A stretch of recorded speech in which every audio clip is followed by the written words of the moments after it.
Welcome to the Data Friday. My name is Michael Olschimke. I'm the CEO of ScaleFree. We run this session here essentially every Friday, 11 o'clock Central European Standard Time, to allow you, the audience, to ask questions about data vault, data-driven applications, MVP stuff, cluster works, right? Cloud computing, data mining, and so on. So anything data-driven, right? And yeah, you can use the chat here if you want to raise questions. Essentially, you can use the Q&A function in the client. You can use the raise your hand virtually, because I don't see it when you do it physically, right?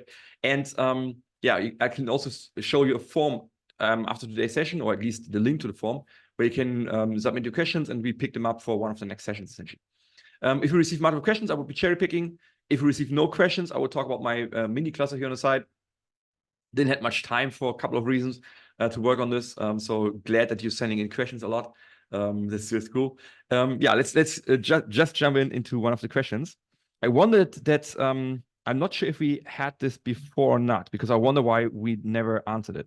Yeah, so this one essentially, we have a spreadsheet that we use for pre-analysis, and I like to call this, either pre-analysis, right, or automation for the poor. I'll tell you a bit of a background story. So let me just read the question here. In a recent training from ScaleFree, I saw a glimpse of a spreadsheet that basically annotated data sources with data vault specific metadata. It had like plenty of Salesforce attributes in it, or together with annotations like business key, linked business key, satellite descriptive attribute, etc. Can you talk a bit about this Metamodel? Can it be used to drive automated creation of the data vault structures? So here's the thing. When we founded ScaleFree in the early days, like 2016, we had a problem. We didn't know how much cash we have, cash at hand, right? And you could look at your bank account. There's some money, but then you have some liabilities. You can also you have some open invoices, right? So we need to know how much cash we have. And the idea was then, well, eat your own dog food, right? So if we sell data vault to clients, to the industry, why don't we just build our own enterprise data vault internally with data vault? That's how it all started. And then we had a problem that it was pre-corona, right? I was traveling a lot, and I was essentially in two different cities per week, 3 different cities per week in my home city as well, and going from training to customer all the way back and forth all over Europe, essentially.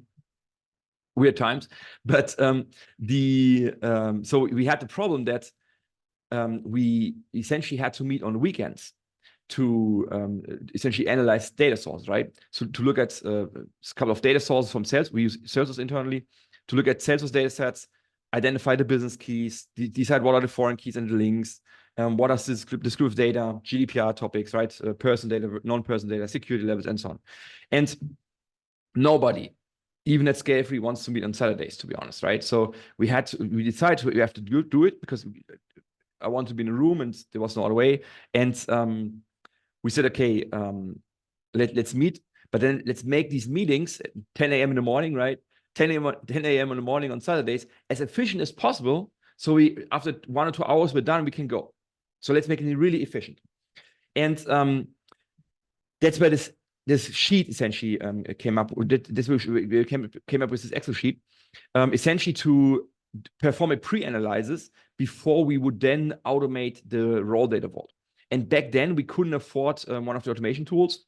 And we essentially built our own scripts that we generated out of spreadsheets, more or less. So there was some code in there, lots of formulas, and we prepared some statements essentially in Apache drill back then.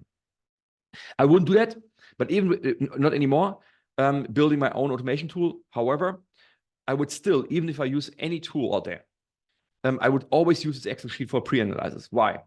Quite simple.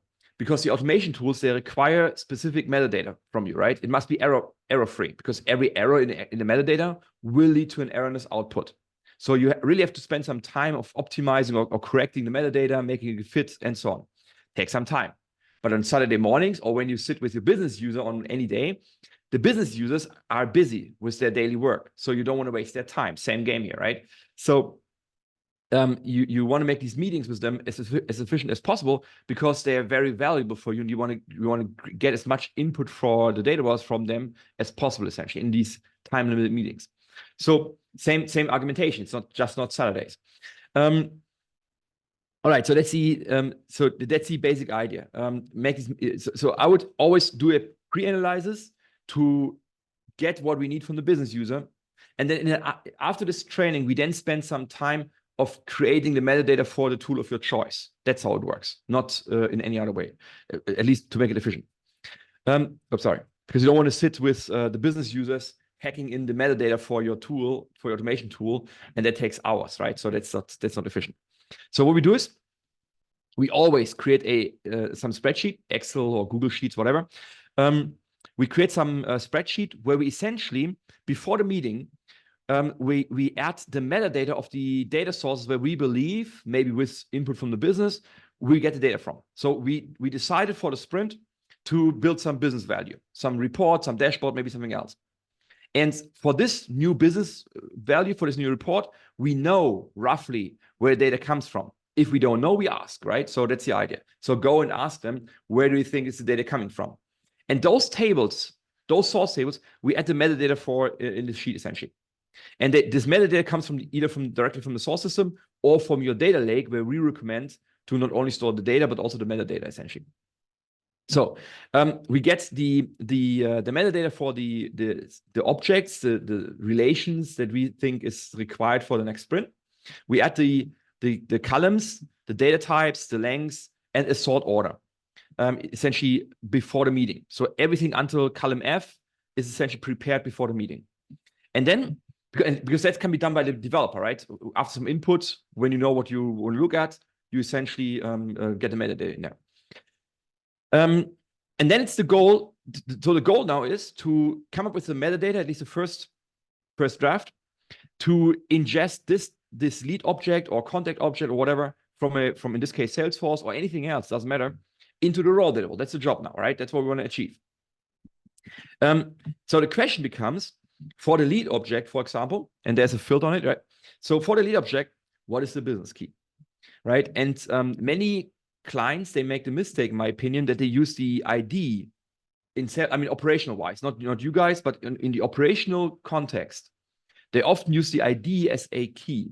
And it's also promoted by Salesforce because the ID is presented everywhere. It's in the URL of the record, right, of the browser.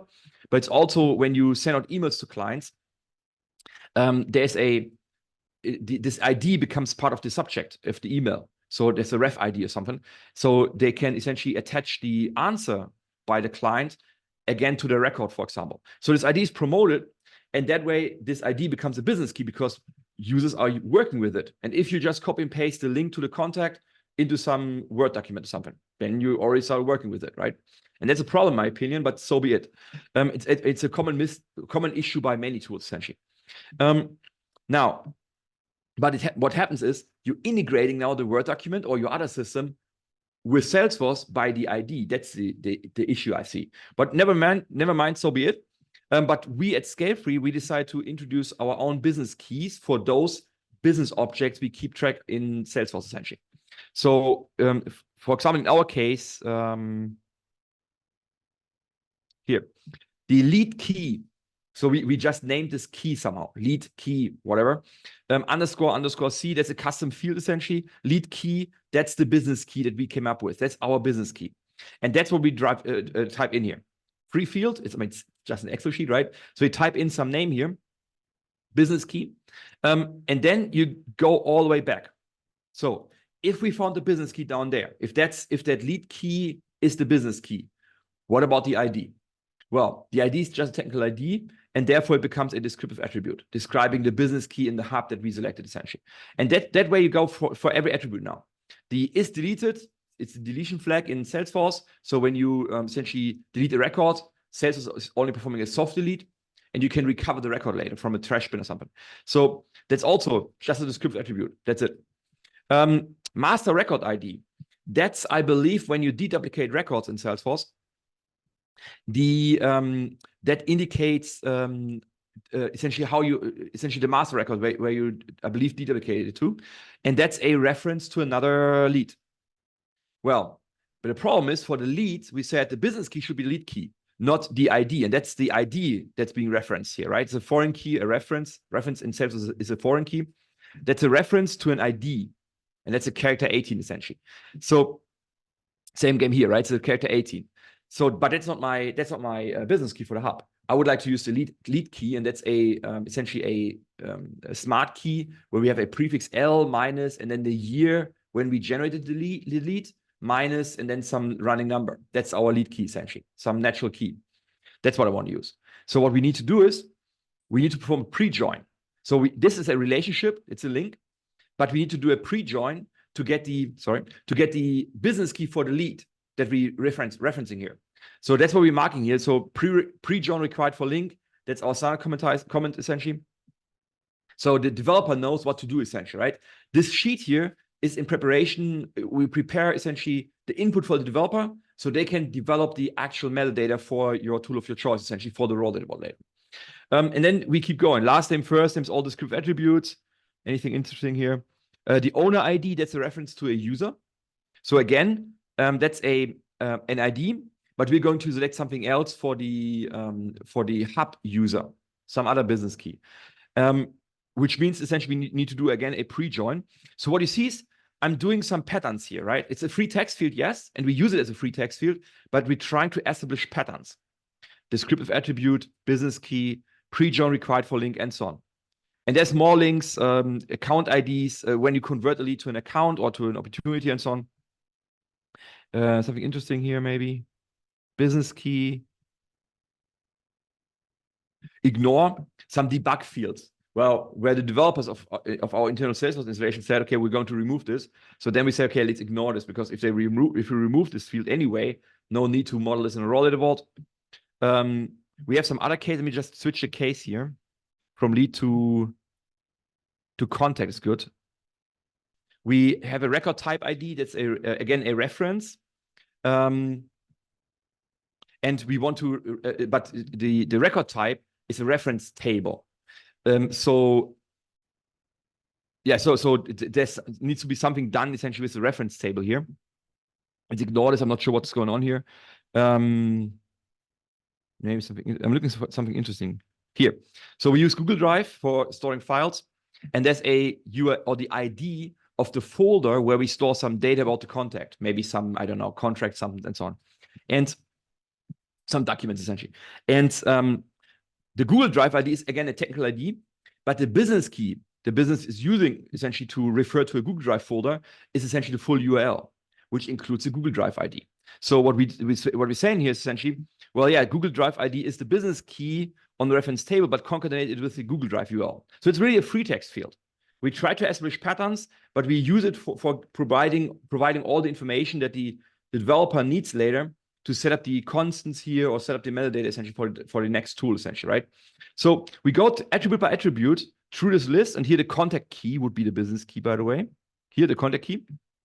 We go through the list and indicate essentially what kind of data is this attribute. Yeah, descriptive data, but due to the lead, so it's also interesting information. We might need to ask from a developer perspective now, should we capture this in a raw level or not, right? It's not clear here. But yeah, those are the questions we have to raise. And then, so those are all the attributes. And yes, you're looking at hundreds of attributes, but honestly, this takes maybe, well, we want to get this done within 2 hours or 3 hours, right? On a Saturday morning. That's what it is. Multiple tables. So that's the first step.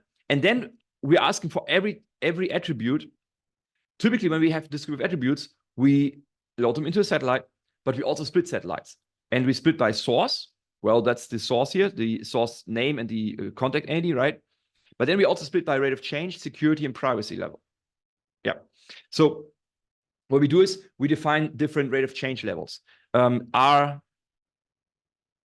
L, M, H, low, medium, high is what we define. So we're asking essentially for every attribute, what is the essentially the assumed rate of change. So we're not exact on this. We don't do an analysis here. We just essentially ask the Salesforce developers and the business users in the room, how often will these attributes change? What do you think? And typically they have a good understanding of these attributes, right? They know roughly, is this a low change, high change, medium change?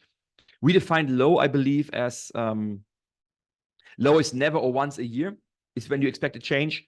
Medium is when up to once a month you expect a change. And high is essentially when you have daily or more often, when you expect daily changes or more often changes, right? But it's a rough number. So you could also say, well, every second day you expect a change. You could also argue it's a high value, right? High changing attribute. So So we asked them, and what I would recommend, first of all, the question is, do you really need this?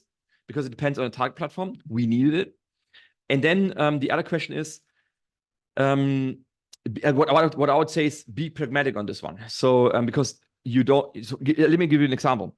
The last activity date, the modified date, here they go. Created date, last modified date, and last activity date. We declared them all as high. But you could argue created date. No, that's not going to change. It's not even going to change at all, right? It's the created date and that's it. But if you would now say, well, the created is low, but then you would separate this attribute off to another satellite, leading to one more satellite potentially, or at least separating the created date from the modified date. On the other hand, we often want to use it together, right? So be pragmatic. We said, okay, let's declare it as high. So it is together with the modified date, together with the system mod stem, and so on with all the other dates, and will remain in the same satellite. Yes, I fully agree. It will consume a bit more storage, but then it becomes more usable essentially for our users, right? So that's what I would do for the rate of change classification. Security, privacy, you can't be that pragmatic. Well, on security, you can to some extent. You could declare an attribute on a higher security level. You could, but typically with most clients, that's not going to work. So here, we do this sometimes. We just declare some attributes where they're not that much used. We might declare them to a higher security level, so might be what it is. But typically, you have a data security guideline with mapping rules, clear security class definitions, right? You have all that, and based on that, you classify these attributes. And what we do is some restricted or row level secured. We have some classified attributes in here, and so on. Typically, public, internal, classified, something like that. And then we have the privacy level. That's essentially non-personal data or personal data, right? NNP. So we classify the attributes, and then so it's all done. And then we define the target. So we just type in, again, free text, not adhering to naming conventions. I don't care. I just need to get an input for the developer to develop the real satellite name later, according to the naming convention and other guidelines, right? So just give enough input for a developer so they know what to do. So they should store the sequence, the ID value. It's not a sequence, it's a character 18 technical number essentially, but character. So we have a satellite called contact sequences. So every satellite attached to the hub contact will start with contact, and then sequences the type of data stored in the satellite. Then we have contact information. That's essentially the deletion flag. I would rather put this into some form of an FAQ satellite. Then we have the same as link for the contact. So this master record ID, because it's the duplication, that's same as link. So we essentially write it down here, have a same as link for contact. Then there is an account. So every contact belongs to an account. That's a relationship, standard relationship, so between a contact and account, and so on. So just write in kind of the type of the entity would you expect for this attribute, or what kind of modeling decision they should make, essentially. And then how you want to split these satellites based on a more business-driven split. Here we separate the information, some general information. We call this nowadays data, actually, because in a raw data vault, where this all goes to, we don't store information, we store data, right? So we call this typically satellite contact data these days. And then contact, that's the contact information or contact data for a contact. Don't get confused by that. And so on, right? So here's a hierarchical link. It's also interesting. Reports to a contact, reports to another contact. That's a hierarchy. So we have an H link, contact to contact, essentially. You could also have some better name, like reports to or something, right? And so on. So that's how we come up with this. That's the decision that we make. Then we split in Salesforce. You have applications that you can install afterwards to your, just like on your phone or something, you can install applications into your Salesforce instance. And what we do is we separate these satellites by Salesforce namespace, and namespaces are related to applications. We do this because we sometimes also, especially at the beginning, we removed applications as well. We tried them for a while, worked with them, and then had a small migration project, let's say that. At the beginning of a company, everything is chaos, right? And you try to get better and better over time. And when you remove an application, we wanted to reduce the impact on the raw data vault. That's why we split essentially the satellites by the namespace in Salesforce, just for Salesforce, right? And so on. And that's the task essentially. And then you could also define a target schema. We only have one schema, so we don't do this. And so until K or L, you want to have in your Excel sheet essentially. That's the basic idea. That's how we do a pre-analysis. And then the developer has all the information they need, all the knowledge, all the information, so they can derive the metadata for the tool of your choice in the next step, essentially. And yes, there might be some questions to the business where it's not clear what did we talk about, right? Not everything might be clear, but those are minor questions now. Because based on this Excel sheet, I have most of the metadata, or most of the knowledge at least, that I need to set up the metadata for the tool that you want to use, for the database automation tool, right? So that's the basic idea. Now, we couldn't afford this back then. So what we do is essentially, we use this Excel sheet for, let's say, automation for the poor. That's the part of the title of this session here today, right? So I wouldn't recommend this, by the way. Nowadays, you have plenty of options how you can automate your data vault. So this is, we stopped this approach as well. We took us a year or two, but then we stopped it. So what we said is this. For the data type in Salesforce, ID, that's a character in Salesforce, character 18. How do we want to express this in Postgres? Because we started out early days, right, with Postgres database. Yeah. So that would be the character 18 in Postgres. And then is deleted Boolean field. That's a Boolean field in Postgres here, Boolean. What's the drill data type? For this, what we did is we created some mapping sheets, mappings here, where we super dumb added all these data types from Salesforce, even the ones with lengths in it, just to come up with some easy table to map the data types from Salesforce to Postgres to drill and define the ghost record. And that's what we applied then. That's what we applied then essentially in these two columns. And then the target column is typically the same as the column name from the source. So I'm a big fan of using the same names in the raw data, actually. You might standardize them a bit. Instead of using maybe this proper case, you use in Salesforce, in Postgres, I would use always lowercase and then with underscores in between. Something like that, which you can calculate essentially in Excel. So you come up with the target columns. You might use this target column to translate non-English data sources, metadata-wise, to English essentially. So you just overwrite the formula. Why not? Just overwrite it. And then we calculated the column definition for Postgres. It's really a formula, which you can also, if need be, just overwrite this. It's Excel, right? So you don't have to use a formula in every cell. Just overwrite this.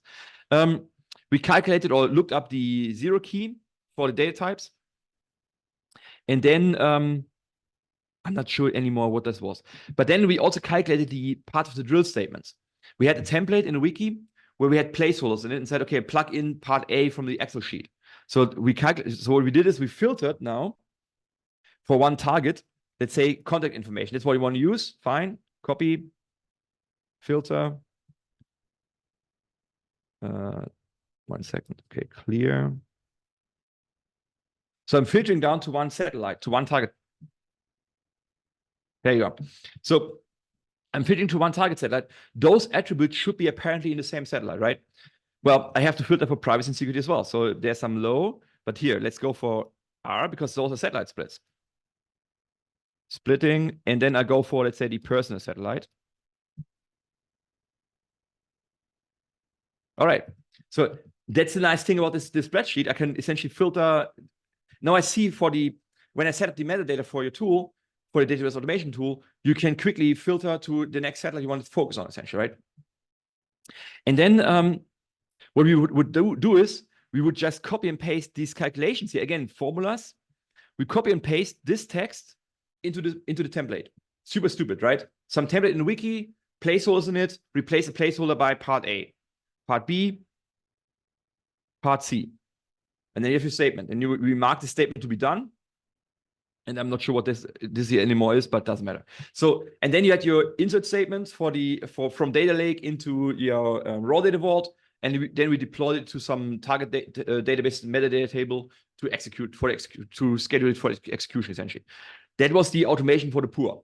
I would not recommend this anymore. Again, there's plenty of tools. Go for those, right? Not for this approach. But that's yeah, might be a valid option as well. So that's the idea. That's the spreadsheet. Okay. So now I hope that now you saw it. I mean, you have a recording sooner or later on YouTube, and you have the columns. Again, focus on the columns in your meeting, on the columns until K, maybe L if you want to separate the raw data vault on multiple schemas, which I would not recommend by default. But so at least until K, you want to essentially discuss with the business user, and then you can use this information to set up the metadata. That's the basic idea. And what I would expect from the developer in the room before the meeting, they set up the Excel sheet until column F, because that's essentially coming from the source, or they can calculate this essentially. That's the idea. And that's what we always do, no matter what kind of automation tool we use, because this makes the first meeting with the business user. I mean, you want to have 2 types of people in the room, or 3 types. Data vault specialists, right? But then also a source system specialist who knows the issues with the data types and so on, and a business user who knows how the data is being generated. Those people have no time, right? They're busy with the daily work, so don't waste your time. And this sheet helps you to make these meetings as efficient as possible, essentially. All right. And you can use it as an input or as an output, essentially, of the meeting. You might send this Excel sheet to somebody for translation, so they can translate these English terms or non-English terms into the English metadata, the column names or whatever. And you can send off the classifications to the data security office or the data privacy office for a review, essentially, right? So it's also good. Yeah, that's how we use it. Cool. Good question. Sorry for taking a bit longer today. I hope it was worth it. I believe so. All right. So yeah, if you have a question like this, use this form here behind sfr.ee/dbfriday. That's where you can submit questions. This question came from this form, essentially.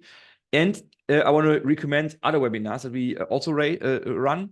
One is on Warescape, one is on DBT, and that's at scalefree.to/webinars. That's where you can essentially watch a webinar on the tools. I'm not a tool expert, to be honest.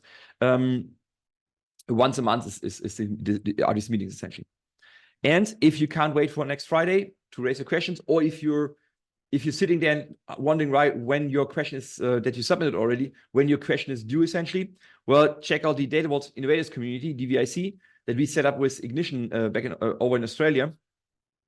That's a forum-style community where you can ask questions, and where our guys at ScaleFree, but also Ignition data guys, they're sitting there and answering your questions, essentially. So that's also cool and much faster than waiting a week for a next Data Vault Friday session. All right, let me just double check the chat here. Cool. Okay, so yeah, thanks for joining today. And I hope the weather becomes better here, at least in Northern Germany. And so enjoy your weekend, and see you hopefully next Friday. Thank you, guys.